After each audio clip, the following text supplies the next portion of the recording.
করেছেন পুলিশ প্রশাসন, ব্যবসায়ী বন্ধুগণ।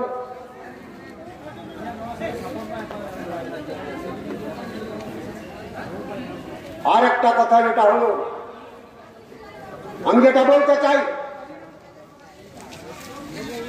সেটা হলো আমাদের পশ্চিম বাংলায় মাননীয় মুখ্যমন্ত্রী মহিলা, সম্মান করি ওনাকে, স্যালুট জানাই ওনাকে।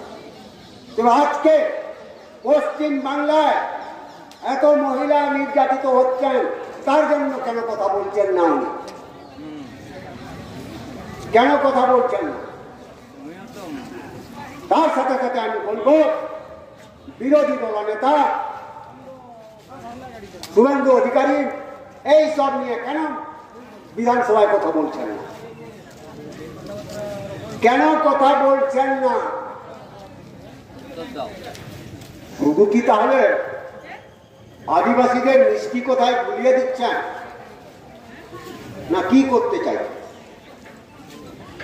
সেই জন্য আমি একটু আগে বলেছিলাম, আপনারা যদি পশ্চিমবাংলায় ক্ষমতায় আসেন, আমাদের প্রতি আমাদের কি বিশ্বাস আছে, আপনাদের প্রতি আমাদের কি বিশ্বাস আছে, আপনারা যে আমাদের কাজ করবেন।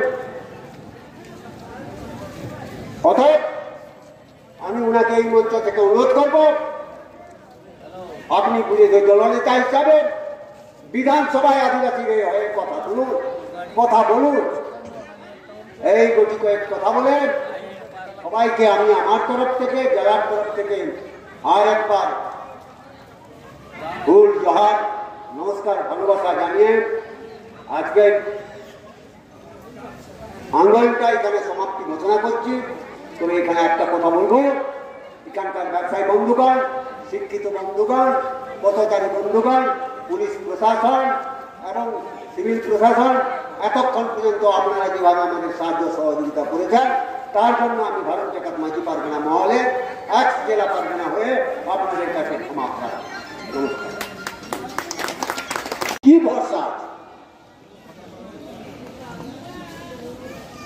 অতএব আমি অনুরোধ করব, আপনি বিধানসভায় আদিবাসীদের হয়ে কিছু কাজ করুন, কিছু